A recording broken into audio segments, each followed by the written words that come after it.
प्यारे बच्चों, आप सभी लॉकडाउन के कारण अपने अपने घरों में हैं। ऐसे समय में हम लेकर आए हैं आपके लिए डिजी साथ कार्यक्रम। इसके माध्यम से आप प्रत्येक दिन सोमवार से शुक्रवार तक पूर्वाह्न 10 से 12 तथा अपराह्न 1 से 2 बजे तक अपने अपने कक्षाओं के अनुरूप कार्यक्रम देख सकेंगे। स्कूली शिक्षा एवं साक्षरता विभाग, झारखंड। नमस्ते दोस्तों, झारखंड सरकार के डीजी साथ प्रोग्राम में आप सभी का एक बार फिर से स्वागत है। आज के इस वीडियो में हम दूरदर्शन के माध्यम से क्लास 10 और क्लास 12 की पढ़ाई करेंगे। तो चलिए देख लेते हैं कि आज हम क्या पढ़ेंगे। दोस्तों, क्लास 10 में हम सोशल साइंस के पाठ वन और वन्य जीव संसाधन को पढ़ेंगे। इंग्लिश के हम chapter from the diary of Anne Frank को पढ़ेंगे। इसी तरह क्लास 12th में हम केमिस्ट्री के चैप्टर वैद्युत रसायन के भाग 3 को पढ़ेंगे और इसी तरह बायोलॉजी में जीवों में जनन के भाग 1 और भाग 2 को पढ़ेंगे। इन सभी वीडियो के साथ हम कुछ रोचक प्रश्नों को भी हल करेंगे। दोस्तों, आप सबसे उम्मीद है कि आपने अपनी कॉपी और कलम अपने साथ रखी होगी, जिसमें आप जरूरी बातों को नोट करेंगे। तो चलिए शुरू करते हैं आज का एपिसोड।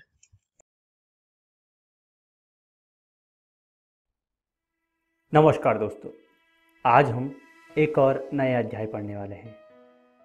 अध्याय का नाम है वन एवं वन्य जीव संसाधन। आज हम इस अध्याय का पहला भाग पढ़ेंगे। तो चलिए इस अध्याय को पढ़ने से पहले देख लेते हैं आज हम क्या क्या पढ़ने वाले हैं। आज की इस वीडियो में हम भारत में वनस्पति जात और प्राणी जात के बारे में अध्ययन करेंगे।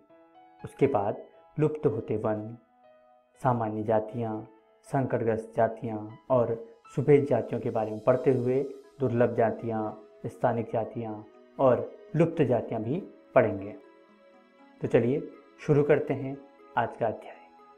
दोस्तों, इस ग्रह पर हम सूक्ष्म जीवाणु और बैक्टीरिया, जोंक से लेकर वृक्ष, हाथी, ब्लू व्हेल तक करोड़ों दूसरे जीवधारियों के साथ रहते हैं।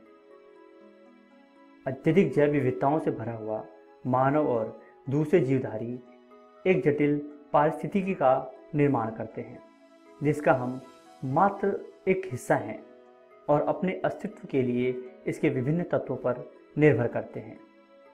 उदाहरणतया वायु, जिसमें हम सांस लेते हैं, जल, जिसे हम पीते हैं, और मृदा, जो अनाज पैदा करती है।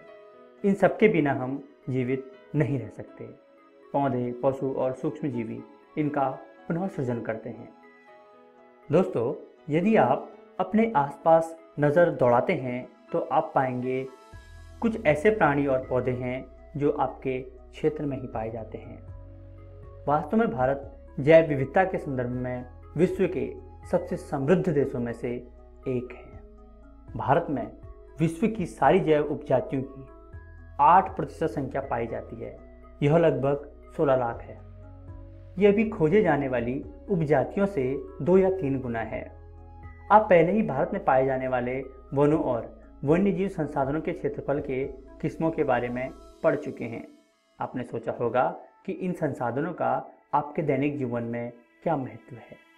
ये विभिन्न प्राणी जात और वनस्पति जात हमारे हर रोज के जीवन में इतने गुथे हुए हैं कि हम इनकी कद्र नहीं करते, किंतु पर्यावरण के प्रति हमारी असंवेदना के कारण पिछले कुछ समय से इन संसाधनों पर भारी दबाव पड़ा है। कुछ अनुमान यह कहते हैं कि भारत में 10% वन्य जीव वनस्पति और 20% स्तनधारियों को लुप्त होने का खतरा है। इनमें से कई उपजातियां तो नाजुक अवस्था में हैं और लुप्त होने के कगार पर हैं। वास्तव में कोई नहीं बता सकता कि अब तक कितनी प्रजातियां लुप्त हो चुकी हैं। आज हमारा ध्यान अधिक बड़े पौधों और प्राणियों की ओर है। हमें यह लगता है कि ये लुप्त हो रहे हैं, परंतु छोटे प्राणी जैसे कीट और पौधे भी महत्वपूर्ण होते हैं। दोस्तों, भारत में जिस पैमाने पर वन कटाई हो रही है वह विचलित कर देने वाली बात है। देश में वन आवरण के अंतर्गत अनुमानित 6,37,293 वर्ग किलोमीटर क्षेत्र है। यह देश के कुल भौगोलिक क्षेत्र का 19.39% हिस्सा है। आइए अब हम विभिन्न प्रकार के पौधों और प्राणियों की जातियों के बारे में जानने की कोशिश करते हैं। सबसे पहले बात करते हैं सामान्य जातियों की। दोस्तों, ये वे जातियां हैं जिनकी संख्या जीवित रहने के लिए सामान्य मानी जाती है, जैसे पशु, शाल और चीड़। इसके बाद बात करते हैं संकटग्रस्त जातियों की। ये वे जातियां हैं जिनका लुप्त होने का खतरा है। जिन विषम परिस्थितियों के कारण इनकी संख्या कम हुई है, यदि वे जारी रहीं तो इन जातियों का जीवन अधर में पड़ जाएगा, अर्थात इनका जीवित रहना कठिन हो जाएगा। इनमें काला हिरण, मगरमच्छ, भारतीय जंगली गधा और पूंछ वाला बंदर आदि हैं। इसके बाद बात करते हैं सुभेद जातियों की। ये वे जातियां हैं जिनकी संख्या घट रही है। यदि इनकी संख्या पर विपरीत प्रभाव डालने वाली परिस्थितियां नहीं बदली जाती और इनकी संख्या घटती रहती है तो यह संकटग्रस्त जातियों की श्रेणी में शामिल हो जाएंगे। नीली भेड़, एशियाई हाथी तथा गंगा की डॉल्फिन इस प्रकार की जातियों में आते हैं। इसके बाद है दुर्लभ जातियां। इन जातियों की संख्या बहुत कम है और यदि इनका संरक्षण नहीं किया गया या फिर इन्हें प्रभावित करने वाली विषम परिस्थितियां परिवर्तित नहीं होती तो ये संकटग्रस्त जातियों की श्रेणी में आ सकती हैं। स्थानिक जातियां प्राकृतिक या भौगोलिक सीमाओं से अलग विशेष क्षेत्रों में पाई जाने वाली जातियां स्थानिक जातियां कहलाती हैं, अर्थात ऐसी जातियां किसी स्थान विशेष में ही पाई जाती हैं। अंडमानी टील, निकोबारी कबूतर तथा अरुणाचल के मिथुन इसी वर्ग में आते हैं। लुप्त जातियां ये वे जातियां हैं जो वर्तमान में दिखाई नहीं देती, अर्थात अब ये लुप्त हो चुकी हैं। दोस्तों, ये उपजातियां स्थानीय क्षेत्रों, प्रदेशों, विभिन्न देशों या फिर महाद्वीपों या कहीं फिर पूरी पृथ्वी से अब लुप्त हो गई हैं। ऐसी उपजातियों में एशियाई चीता और गुलाबी सर वाला बतख प्रमुख हैं। दोस्तों, भूमि पर रहने वाला दुनिया का सबसे तेज स्तनधारी प्राणी चीता बिल्ली परिवार का एक अजूबा और विशिष्ट सदस्य है, जो कि 112 किलोमीटर प्रति घंटे की गति से दौड़ सकता है। लोगों को आमतौर पर भ्रम रहता है कि चीता एक तेंदुआ होता है। चीते की विशेष पहचान यह है कि उसकी आंख के कोने से मुंह तक नाक के दोनों ओर फैली आंसुओं के लकीरनुमा निशान है। आइए दोस्तों, अब बात करते हैं वनस्पति और प्राणी जात के ह्रास के मुख्य कारण क्या क्या हैं। दोस्तों, हमने प्रकृति को संसाधनों में परिवर्तित कर दिया है। हमें लकड़ी, छाल, पत्ते, रबड़, दवाइयाँ, भोजन, ईंधन, चारा इत्यादि सभी कुछ वनों से प्राप्त होता है। इसलिए हम ही हैं जिन्होंने वन और वन्य जीवन को नुकसान पहुंचाया है। भारत में आज़ादी से पहले और आज़ादी से बाद रेल लाइन, कृषि, व्यवसाय, वाणिज्य, वानिकी और खनन क्रियाओं में वृद्धि हुई। दोस्तों, भारत में वनों के ह्रास का एक बड़ा कारण कृषिगत भूमि का फैलाव है। 1951 और 1980 के बीच लगभग 26,200 वर्ग किलोमीटर वन क्षेत्र कृषि में परिवर्तित हो गया। अधिकतर जनजातीय क्षेत्रों, विशेषकर पूर्वोत्तर और मध्य भारत में झूम खेती के चलते वनों की कटाई शुरू हो गई। इसके अलावा लोगों के शौक या फिर उनकी शिकार की प्रवृत्ति ने भी वन्य जीवों पर नकारात्मक प्रभाव डाला है। साथ ही बड़ी विकास परियोजनाओं ने भी वनों को बहुत नुकसान पहुंचाया है। 1952 नदी घाटी परियोजनाओं के कारण 5,000 वर्ग किलोमीटर से अधिक वन क्षेत्रों को साफ करना पड़ा। यह प्रक्रिया अभी भी जारी है और मध्य प्रदेश में 4 लाख हेक्टेयर से अधिक वन क्षेत्र नर्मदा सागर परियोजना के पूर्ण होने से जलमग्न हो जाएगा। आइए दोस्तों, अब बात करते हैं आज की वीडियो में हमने क्या क्या सीखा। आज हमने भारत में वनस्पति जात और प्राणी जात के बारे में चर्चा करते हुए लुप्त होते हुए वनों के बारे में चर्चा की। इसके बाद सामान्य जातियाँ, संकटग्रस्त जातियाँ, सुभेद जातियाँ, दुर्लभ जातियाँ, स्थानिक जातियाँ और लुप्त जातियों के बारे में चर्चा की। अगली वीडियो में हम इसी अध्याय का अगला भाग पढ़ेंगे, जिसके अंतर्गत वन्य जीवों पर मानवीय प्रभाव, वन और वन्यजीव संरक्षण, वन और वन्यजीव संसाधनों के प्रकार तथा समुदाय और वन संरक्षण को पढ़ते हुए बाघ परियोजना की भी चर्चा करेंगे। आशा करते हैं आपको यह वीडियो बहुत पसंद आई होगी। धन्यवाद।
हेलो दोस्तों, कैसे हो?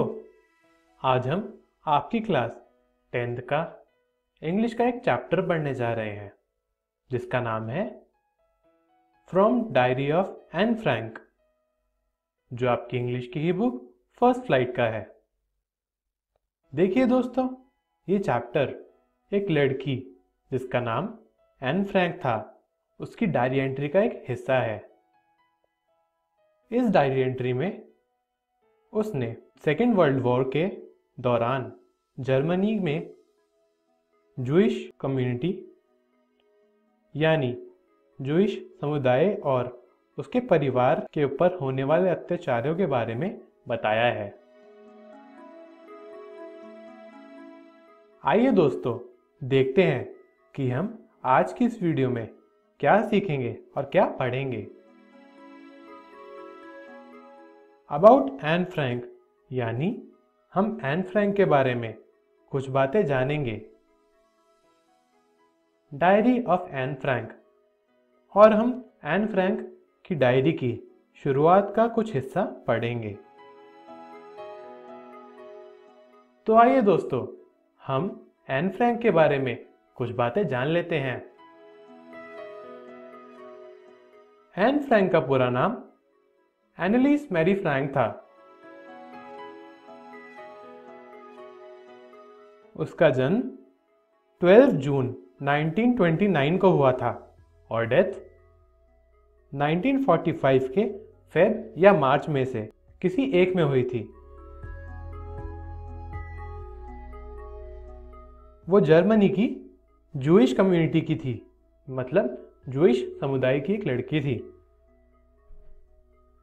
एन फ्रैंक की डायरी उसके 13th बर्थडे का गिफ्ट था।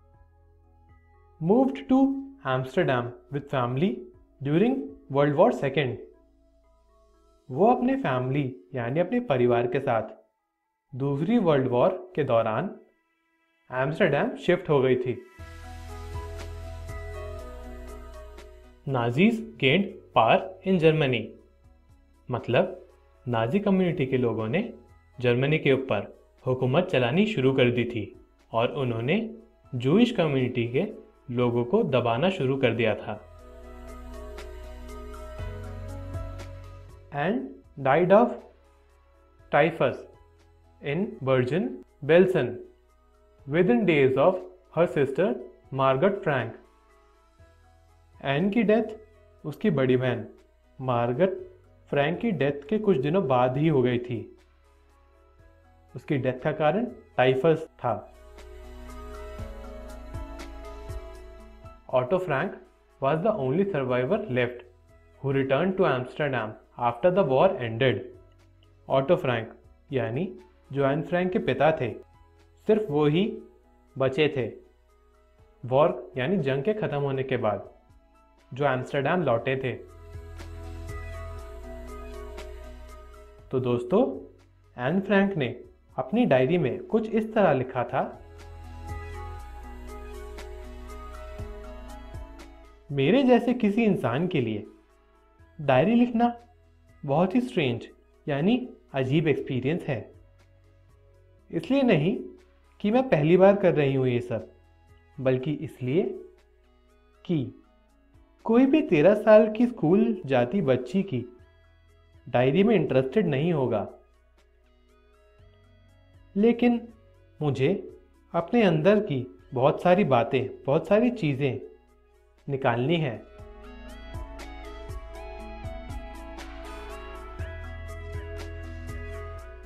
वैसे एक बात तो कहनी पड़ेगी, और मैं मान रही हूं कि paper has more patience than people.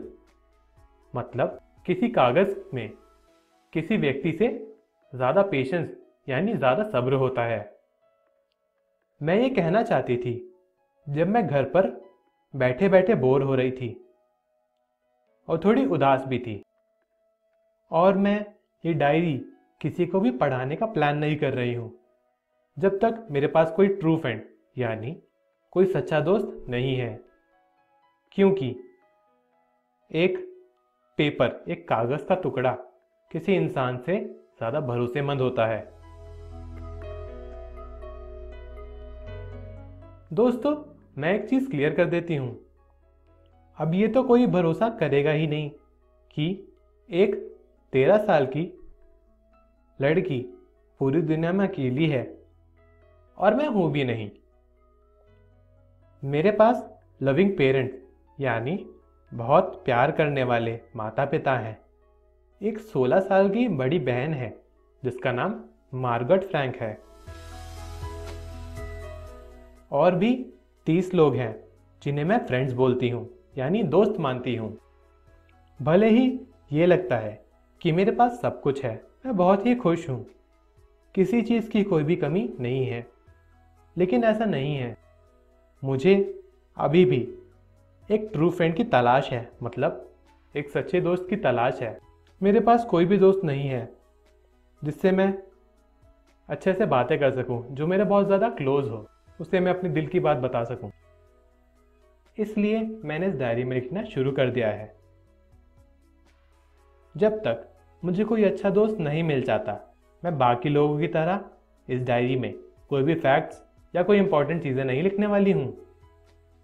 मैं इस डायरी को अपने दोस्त की तरह मानूंगी। मैं इस डायरी में अपनी दिल की बातें लिखूंगी, जैसे कोई व्यक्ति अपने सच्चे दोस्त से बातें कर रहा हो। मैं वैसे ही बातें इस डायरी में लिखूंगी। अब से ये डायरी मेरी दोस्त है, और मैं इस डायरी का नाम किटी रखूंगी। दोस्तों, आगे की कहानी मतलब आगे की डायरी एंट्री हम अगली वीडियो में पढ़ेंगे। तो हमने आज क्या सीखा? About Anne Frank. हमने एन फ्रैंक के बारे में कुछ बातें पढ़ी, कुछ बातें जानी, जैसे कि एन फ्रैंक का पूरा नाम एनालिस मैरी फ्रैंक था। वो जर्मनी की रहने वाली थी। डायरी ऑफ एन फ्रैंक, और हमने एन फ्रैंक की शुरुआत की डायरी एंट्री पढ़ी। दोस्तों, आप सब भी अपने घर जाकर अपनी बुक फर्स्ट फ्लाइट से chapter from the diary of Anne Frank ज़रूर पढ़ें, ताकि आपको सब अच्छे से समझ आ जाए। अगली वीडियो में हम डायरी ऑफ एन फ्रैंक पढ़ेंगे, मतलब आगे की डायरी एंट्री पढ़ेंगे। Thank you. हेलो दोस्तों, कैसे हो? पिछली वीडियो में हमने आपकी क्लास 10th का एक चैप्टर शुरू किया था जिसका नाम है from the diary of Anne Frank, जो आपकी इंग्लिश की ही बुक फर्स्ट फ्लाइट का है। तो दोस्तों, क्या आप सभी को याद है कि हमने पिछली वीडियो में क्या पढ़ा था और क्या सीखा था?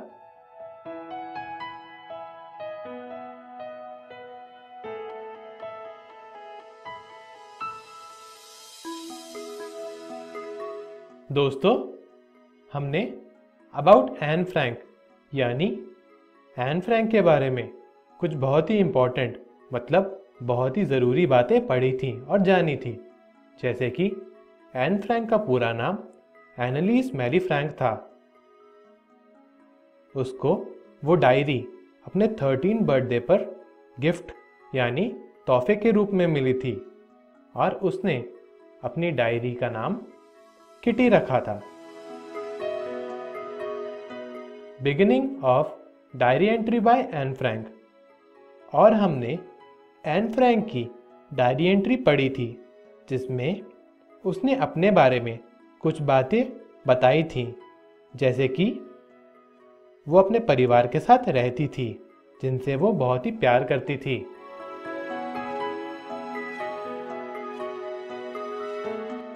हमने और भी कई बातें जानी थी।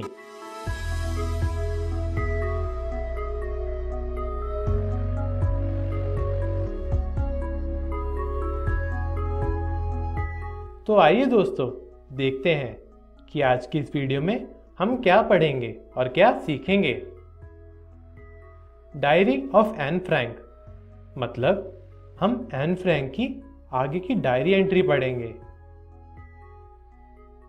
तो आइए दोस्तों, बिना किसी देरी के आगे की डायरी एंट्री पढ़ते हैं और देखते हैं कि आगे की डायरी एंट्री में एन फ्रैंक ने क्या क्या लिखा है। दोस्तों, आगे की डायरी एंट्री में एन फ्रैंक ने कुछ इस तरह लिखा है। अब अगर किसी को डायरी पढ़नी हो तो उसे इस डायरी का एक भी शब्द समझ नहीं आएगा। ना किटी को बताई हुई कोई बातें जो मैं किटी से करती हूँ वो समझ आएंगी, जब तक कोई मेरे बारे में जान ना ले। तो मैं अपनी लाइफ मतलब अपनी जिंदगी के बारे में और अपने बारे में कुछ बताना चाहती हूँ। मेरे पापा सबसे प्यारे हैं। उन्होंने मेरी मम्मी से 36 यानी 36 की उम्र में शादी की थी। उस समय मेरी मम्मी की उम्र 25 थी। फिर मेरी बड़ी बहन मार्गरेट फ्रैंक का जन्म हुआ फ्रैंकफर्ट में। उसका जन्म 1926 में हुआ था और 12 जून 1929 को मेरा जन्म हुआ। मैं फ्रैंकफर्ट में 4 साल की उम्र तक रही थी। फिर मेरे पापा का ट्रांसफ़र हो गया और मम्मी पापा 1933 में हॉलैंड चले गए थे।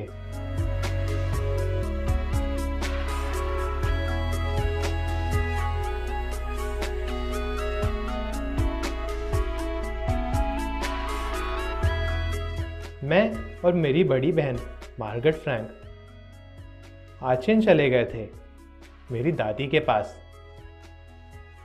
दिसंबर में मार्गरेट हॉलैंड चली गई थी और फरवरी में मैं मार्गरेट के जन्मदिन वाले दिन हॉलैंड गई थी एज अ बर्थडे प्रेजेंट मतलब उसके जन्मदिन के तोहफे के रूप में। उधर मैंने मॉन्टेसरी नर्सरी स्कूल में पढ़ाई स्टार्ट की यानी शुरू करी। उस स्कूल में मैं 6 साल की उम्र तक पढ़ी थी और मैं फर्स्ट क्लास तक पढ़ी थी। और 6th में यानी 6ठी कक्षा में मिसेस कुपरेस मेरी टीचर थी। वो हमारे स्कूल की हेड मिस्ट्रेस भी थी। जब साल खत्म हुआ यानी साल के अंत में मैं और मिसेस कुपरस बहुत रोए थे क्योंकि वो साल मेरा स्कूल में आखिरी साल था और मैं और मिसेस कुपरस एक दूसरे को अलविदा कह रहे थे। हमने एक दूसरे को हार्ट ब्रेकिंग फेयरवेल दिया क्योंकि हम दोनों बहुत ही दुखी थे। हम दोनों एक दूसरे को अलविदा कह रहे थे। 1941 की गर्मियों में मेरी ग्रैंडमदर यानी मेरी दादी बहुत बीमार हो गई थी। उनका ऑपरेशन भी हुआ था, इसलिए मेरा बर्थडे यानी मेरा जन्मदिन कुछ बहुत ही धूमधाम से नहीं मनाया गया था। 1942 की जनवरी में दादी की डेथ हो गई थी। उस साल मेरा बर्थडे दादी को श्रद्धांजलि देने के लिए मनाया गया था। उस साल दादी के नाम की भी एक कैंडल जलाई गई थी उनकी शांति की दुआ के लिए। ये बात किसी को भी नहीं पता कि मैं उन्हें कितना याद करती हूँ और उनसे कितना प्यार करती हूँ। जब भी कुछ अच्छा या कुछ बुरा होता है मेरे दिमाग में हमेशा मेरी दादी का ख्याल आता है। तो हम आज के दिन 20 जून 1942 पर वापस आ जाते हैं और मैं बताना चाहूँगी कि हम सभी बहुत खुश हैं। हम चारों मतलब मेरे पापा, मेरी मम्मी, मेरी बड़ी बहन और मैं बहुत ही खुश हैं। दोस्तों, आगे की कहानी हम अगली वीडियो में पढ़ेंगे। तो दोस्तों, आज की इस वीडियो में हमने क्या सीखा? Diary of Anne Frank. हमने एन फ्रैंक की डायरी में लिखी हुई कुछ बातें पढ़ी, जैसे कि हमने एन फ्रैंक के बारे में, एन फ्रैंक के परिवार के बारे में कुछ बातें जानी, जो थी एन फ्रैंक के माता और पिता 1933 में हॉलैंड शिफ्ट हो गए थे। एन फ्रैंक और मार्गरेट फ्रैंक जो उनकी बड़ी बहन थी, वो कुछ समय के लिए अपनी दादी के पास रह रहे थे। दिसंबर में मार्गरेट फ्रैंक भी हॉलैंड चली गई थी और फरवरी में मार्गरेट के जन्मदिन के दिन एज बर्थडे प्रेजेंट यानी जन्मदिन के तोहफे के रूप में एन फ्रैंक मार्गरेट के पास गई थी।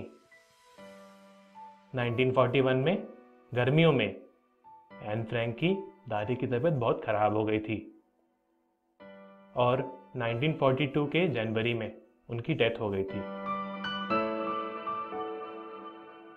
दोस्तों, आप सब भी अपने घर जाकर अपनी बुक फर्स्ट फ्लाइट से from the diary of Anne Frank chapter ज़रूर पढ़ें ताकि आपको सब अच्छे से समझ आए और भी मज़ा आए आगे पढ़ने में। अगली वीडियो में हम diary of Anne Frank chapter पढ़ेंगे, मतलब आगे की कहानी पढ़ेंगे। Thank you.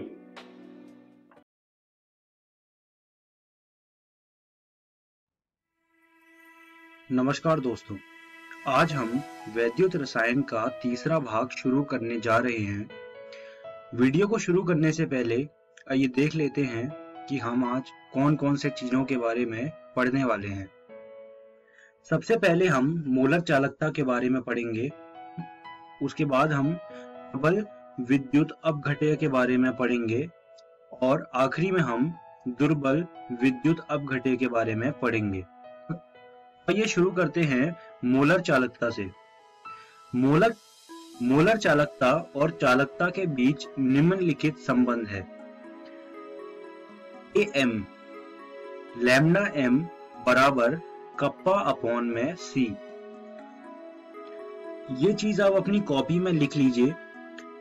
जितनी भी चीजें स्क्रीन पर लिखी हैं, लैम्डा m, कप्पा और C, आइए इनकी इकाई देख लेते हैं। तो इन मात्राओं की इकाई निम्न प्रकार से है। जो कप्पा की इकाई है वो सीमन सेंटीमीटर इनवर्स है। सी की जो इकाई है वो है 1000 लीटर पर मीटर क्यूब गुणा मोलरता, और मोलरता की इकाई मोर पर लीटर होती है। उसके बाद लैम्डा m की इकाई है सीमन्स सेंटीमीटर इनवर्स। इन मात्रा की इकाइयों को आप अपनी कॉपियों में लिख लीजिए। आइए अब बात करते हैं चालकता का परिवर्तन। आप अपने सामने एक ग्राफ देख सकते हैं।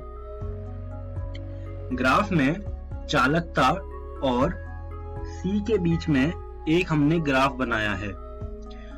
तो आप देख सकते हैं CH3COOH के लिए वो ग्राफ एक कर्व की आकार में जा रहा है और वहीं KCl के लिए वो जो कर्व है वो एक सीधी रेखा है।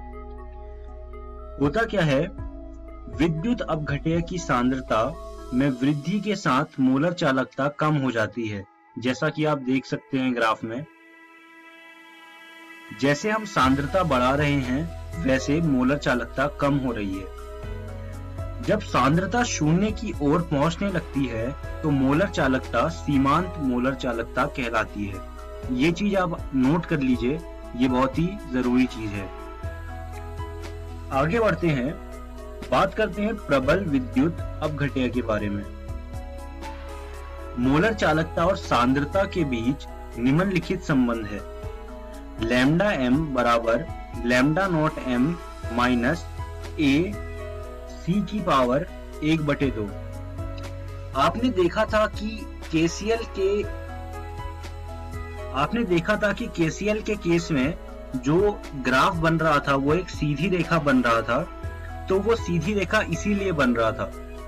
आप अगर इस समीकरण को देखें तो ये एक सीधी रेखा का समीकरण है। लैम्डा m बराबर lambda naught m minus a c की पावर 1/2। ये एक सीधी रेखा का समीकरण है। यही कारण है कि जो हमारा ग्राफ बन रहा था KCl के लिए, जो कि एक प्रबल विद्युत अपघट्य है, वो एक सीधी रेखा बन रहा था। तो ये होते हैं प्रबल विद्युत अपघट्य। अब बात करते हैं कोलराउश नियम की।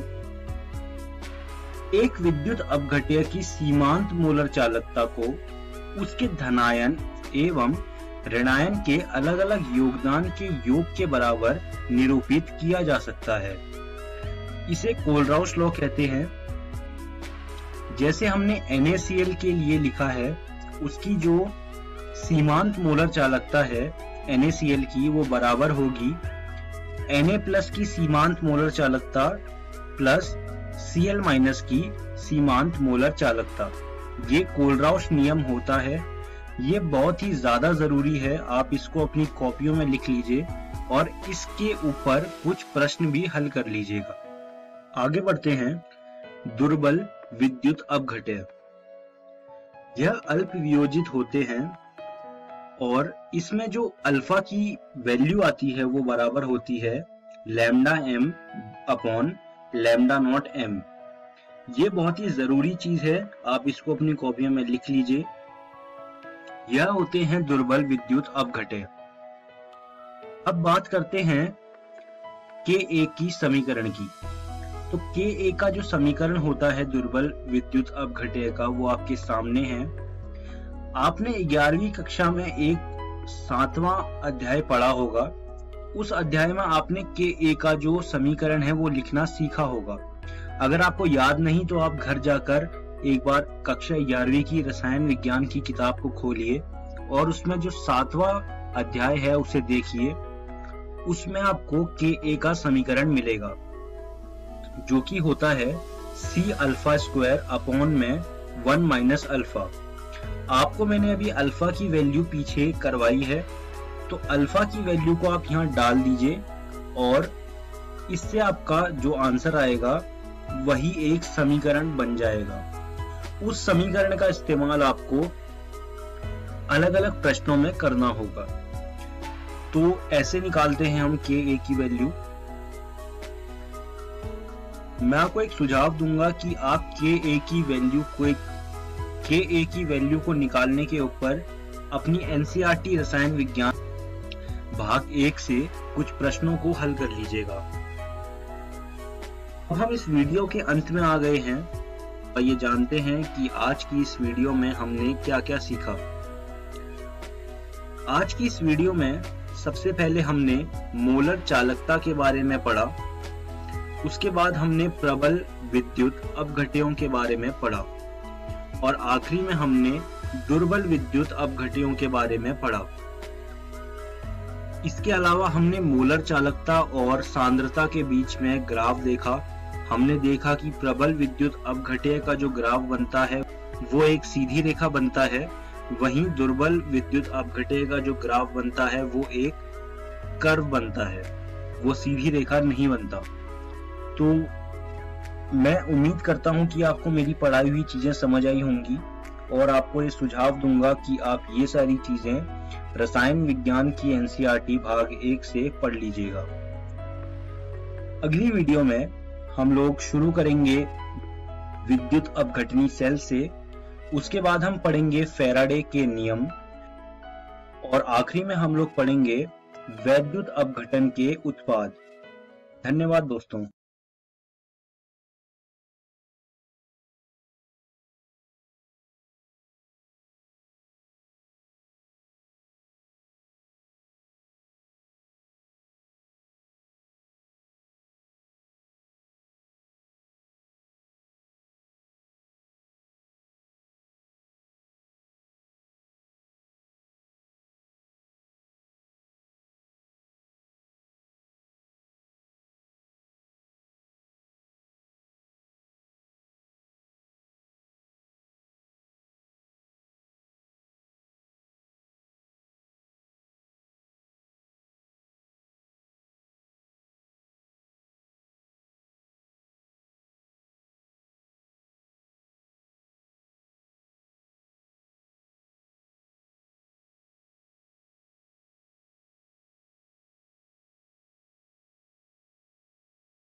नमस्कार दोस्तों, आज हम शुरू करने जा रहे हैं कक्षा 12वीं के जीव विज्ञान का पहला अध्याय, जीवों में जनन यानी कि रिप्रोडक्शन इन ऑर्गेनिजम्स।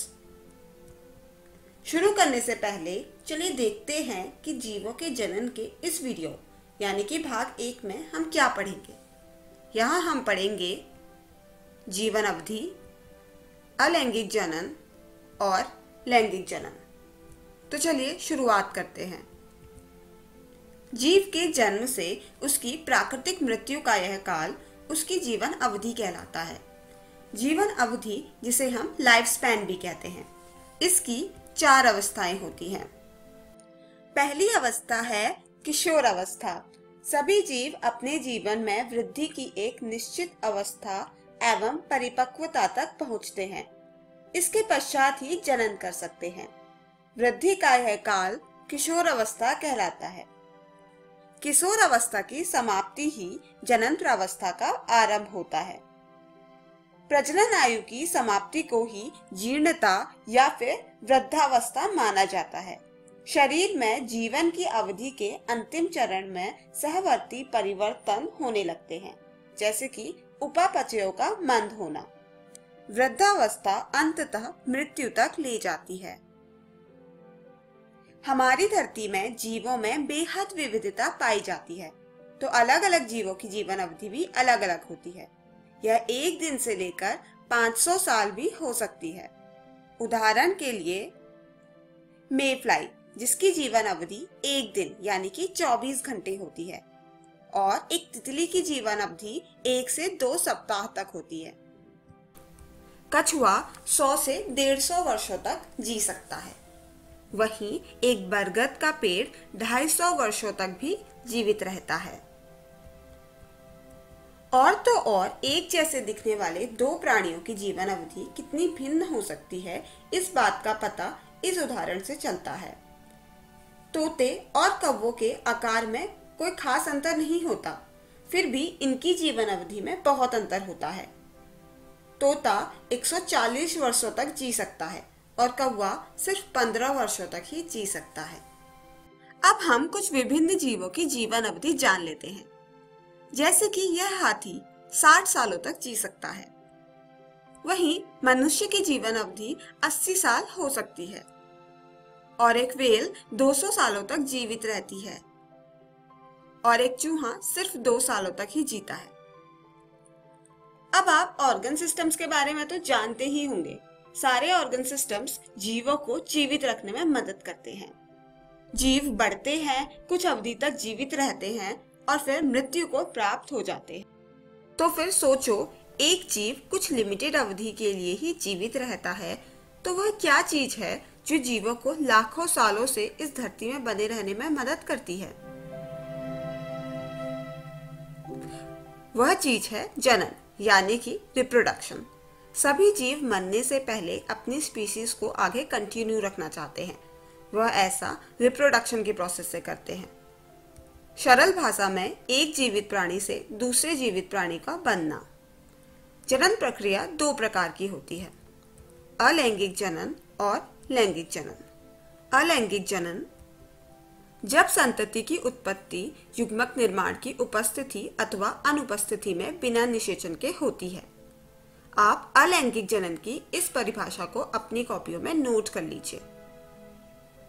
अलैंगिक जनन में युग्मक का निर्माण हो भी सकता है और नहीं भी, पर निषेचन नहीं होता है। इसमें सिर्फ एक जनक शामिल होता है। इस तरह के जनन से बनने वाली संतति एक दूसरे के एवं अपने जनकों के प्रतिलिपि होते हैं। ऐसे जीवों को क्लोन भी कहा जाता है। जैसा कि यहाँ पर दर्शाया गया है, बिना युग्मक के निर्माण के एक जीव दो में विभाजित हो रहा है और फिर यह प्रक्रिया आगे बढ़ती चली जाती है, 2 से 4, 4 से 8 एंड सो ऑन। इसे विखंडन कहते हैं। अक्सर अमीबा या बैक्टीरिया में यह देखा जाता है। इस प्रक्रिया को और इसके प्रकारों को विस्तार से हम अगली वीडियो में पढ़ेंगे। अगला है लैंगिक जनन।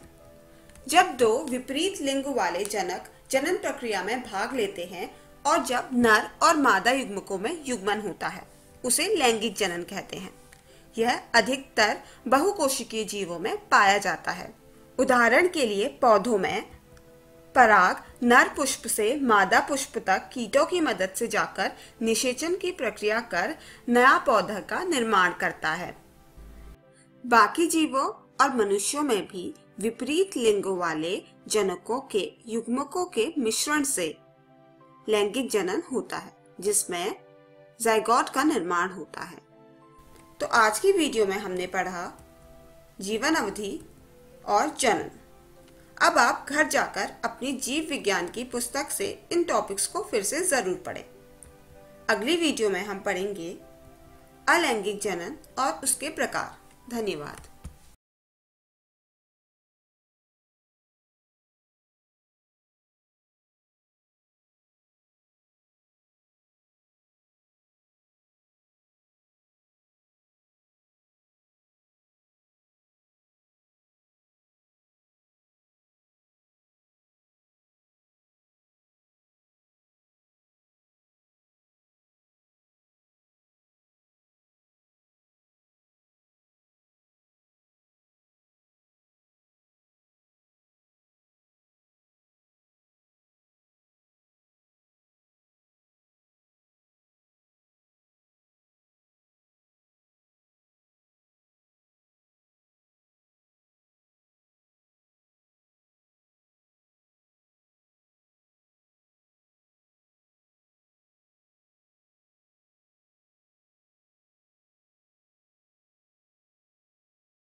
नमस्कार दोस्तों, आज की इस वीडियो में हम पढ़ेंगे जीवों में जनन। हमने इस वीडियो के पिछले भाग में यह पढ़ा था कि कोई भी जीव अपने ही जैसे किसी दूसरे जीव को जन्म देकर अपनी जाति की वृद्धि करता है और इस क्रिया को हम जनन कहते हैं। इस वीडियो में हम पढ़ेंगे अलैंगिक जनन और अलैंगिक जनन के प्रकार। तो चलिए शुरुआत करते हैं। जैसा कि अब हम सब जानते हैं कि अलैंगिक जनन क्या होता है। अलैंगिक जनन में नर तथा मादा दोनों जीवों की आवश्यकता नहीं होती और इस विधि में जीव अपनी संख्या निम्न 5 विधियों से बढ़ाते हैं: विखंडन, समविभाजन, मुकुलन, बीजाणुओं द्वारा और कायिक प्रवर्धन द्वारा। चलिए अब इन सभी विधियों के बारे में विस्तार से पढ़ते हैं। पहली विधि है विखंडन। इस प्रकार के अलैंगिक जनन में कोशिका विभाजन की प्रक्रिया से एक या एक से अधिक जीव बनते हैं। इसमें रिप्रोडक्टिव यूनिट जीव का पूरा शरीर होता है। तो इस विधि से बनने वाले जीवों की संख्या के आधार पर विखंडन दो प्रकार का हो सकता है, द्विविखंडन और बहुविखंडन। द्विविखंडन के उदाहरण हैं प्रोटिस्टा जैसे कि अमीबा, पैरामीशियम, बैक्टीरिया और कुछ एल्गी यानी कि शैवाल जैसे कि क्लैमिडोमोनास। बहुविखंडन के उदाहरण हैं प्लाज्मोडियम, मोनोसिस्टिस और अमीबा। पहले हम पढ़ेंगे द्विविखंडन को। जब विखंडन की प्रक्रिया द्वारा एक जीव से सिर्फ दो जीव बने उसे द्विविखंडन कहते हैं। पहले जीव कोशिका का केंद्रक विभाजित होता है और फिर कोशिका द्रव्य। इसका सबसे आम उदाहरण है अमीबा। पहले केंद्रक दो भागों में विभाजित हो जाता है, फिर जैसा कि आप देख सकते हैं उसके आसपास के कोशिका द्रव्य का भी विभाजन होता है और इसी प्रकार एक जनक अमीबा से दो अमीबा उत्पन्न होते हैं जो कि पेरेंट अमीबा के क्लोन होते हैं। बहुविखंडन। इस विधि में पूर्ण विकसित जीव के केंद्रक अनेक केंद्रकों में समसूत्री विभाजन द्वारा विभक्त हो जाते हैं। इसके परिणाम स्वरूप अनेक केंद्रक बनते हैं। इसके पश्चात प्रत्येक केंद्रक थोड़े थोड़े जीव द्रव्य के द्वारा घिर जाता है और अनेक संतति कोशिकाएं उत्पन्न होती हैं। इसका उदाहरण भी अमीबा हो सकता है क्योंकि अमीबा द्विविखंडन और बहुविखंडन दोनों विधियों से जनन कर सकता है। पहले अमीबा एक सिस्ट वॉल बनाता है, फिर उसके केंद्रक बहुत सारे केंद्रकों में विभाजित हो जाते हैं और फिर ढेर सारे अमीबा उत्पन्न होते हैं। इसका दूसरा उदाहरण मलेरिया फैलाने वाले प्लाज्मोडियम है। मच्छर के काटने से प्लाज्मोडियम के स्पोरोजोइट्स लीवर सेल में पहुंचते हैं। वहां पर वह बार बार बहुविखंडन की प्रक्रिया से विभाजित होकर बहुत सारे मीरोजोइट्स बनाते हैं। अगली विधि है मुकुलन जो कि ईस्ट में पाई जाती है। आइए इसे ईस्ट के ही उदाहरण से समझते हैं।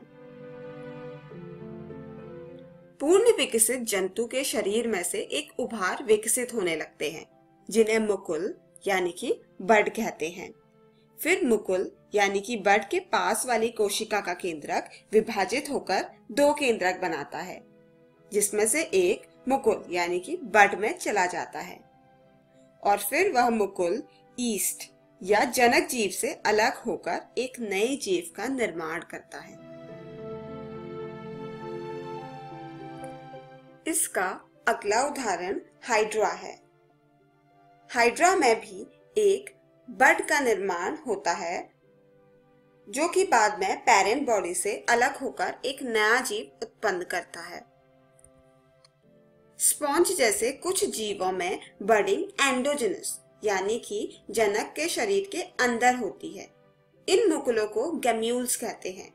यह गैम्यूल्स भी अलैंगिक जनन में मदद करते हैं। अगली विधि है समविभाजन यानी कि फ्रैगमेंटेशन। इसमें जीव के शरीर के छोटे छोटे भागों से पूर्ण नए जीवों का विकास होता है। इसका पहला उदाहरण है प्लेनेरिया। अगर इस प्लेनेरिया के प्राकृतिक या अप्राकृतिक किसी भी कारण से कुछ भाग हो जाए, जैसे मान लो 3, तो 3 नए प्लेनेरिया उत्पन्न हो जाते हैं। समविभाजन का अगला उदाहरण है स्पाइरोगायरा। सेम प्लेनेरिया की तरह ही स्पाइरोगायरा भी फ्रैगमेंटेशन शो करता है। अगली विधि है बीजाणुओं द्वारा अलैंगिक जनन। विकसित बीजाणुधानी में अनगिनत बीजाणु होते हैं। बीजाणुधानी के अंदर केंद्रक अनेक बार विभक्त होकर बीजाणु बनता है। यह बीजाणु किसी नमी युक्त स्थान पर गिरते हैं तो अंकुरित होकर नया जीव बनाते हैं। इसको इस क्लिप के माध्यम से समझते हैं। इसमें कवक तंतु से एक संरचना विकसित होती है जिसे बीजाणुधानी यानी कि स्पोरेंजियम कहते हैं। बीजाणुधानी के अंदर केंद्रक कई बार विभाजित होता है और विभाजित होकर बहुत सारे केंद्रक बनाता है। इसमें से हर एक केंद्रक थोड़े से कोशिका द्रव्य को साथ में लेकर बीजाणु बन जाते हैं। परिपक्व होने पर बीजाणुधानी फट जाती है और बीजाणु मुक्त हो जाते हैं। प्रत्येक बीजाणु एक नया जीव बनाते हैं। इसका सबसे आम उदाहरण है क्लैमिडोमोनास। क्लैमिडोमोनास एक शैवाल होता है। क्लैमिडोमोनास में ज़ूस्पोर नाम के बीजाणुओं का निर्माण होता है, जो कि अलैंगिक जनन में मदद करते हैं। हर एक ज़ूस्पोर एक नया क्लैमिडोमोना बनाने में मदद करता है। कवकों में भी इस विधि द्वारा अलैंगिक जनन देखा गया है। पेनिसिलियम भी इसका एक उदाहरण है। पेनिसिलियम में कोइनिडिया नाम के बीजाणु बनने से अलैंगिक जनन संपन्न होता है। पौधों में भी अलैंगिक जनन होता है। यह कायिक प्रवर्धन की प्रक्रिया से होता है। पौधे के किसी एक भाग से पौधा उगाने की प्रक्रिया कायिक प्रवर्धन कहलाती है। यह कलिकाएं पौधों के तने, जड़ तथा पत्तों पर हो सकती है। तने का उदाहरण है आलू और अदरक, जड़ों का उदाहरण है स्वीट पोटैटो और पत्तों का उदाहरण है ब्रायोफिलम। चलिए विस्तार में देखते हैं। आलू के पौधे के तने में कलिकाएं होती हैं, जिन्हें आई कहते हैं, जो कि बाद में अंकुरित होकर नया पौधा बनाती हैं। और अदरक में प्रकंद होते हैं, जिनमें नोड्स और मुकुल यानी कि बड होते हैं, जो कि कायिका प्रवर्धन में मदद करते हैं। मुकुल नए अदरक के पौधे को जन्म देता है, जबकि नोड्स एडवेंटिशियस रूट्स में तब्दील हो जाती हैं, जो कि पानी और खनिज अवशोषित करने में मदद करती हैं। ब्रायोफिलम अपनी पत्तियों में बड विकसित कर लेता है और इन बड्स यानी कि मुकुल से नया पौधा विकसित होता है। इस वीडियो में हमने पढ़ा अलैंगिक जनन और अलैंगिक जनन के प्रकार, जो कि हैं विखंडन, समविभाजन, मुकुलन, कायिक प्रवर्धन और बीजाणुओं द्वारा। अब आप अलैंगिक जनन के इस टॉपिक को अपनी जीव विज्ञान की एनसीईआरटी की पुस्तक से जरूर पढ़ें। अगली वीडियो में हम पढ़ेंगे लैंगिक जनन। धन्यवाद।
हेलो दोस्तों, आशा है कि आपको आज का पाठ पढ़ने में बहुत मजा आया होगा।